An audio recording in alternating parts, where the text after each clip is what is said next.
rẽ số ria pha trò cha trò chong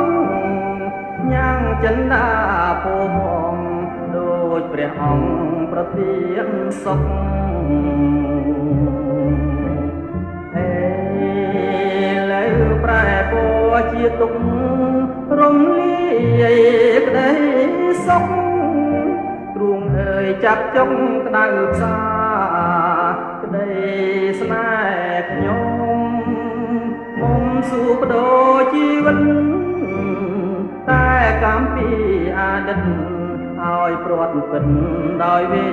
ទនា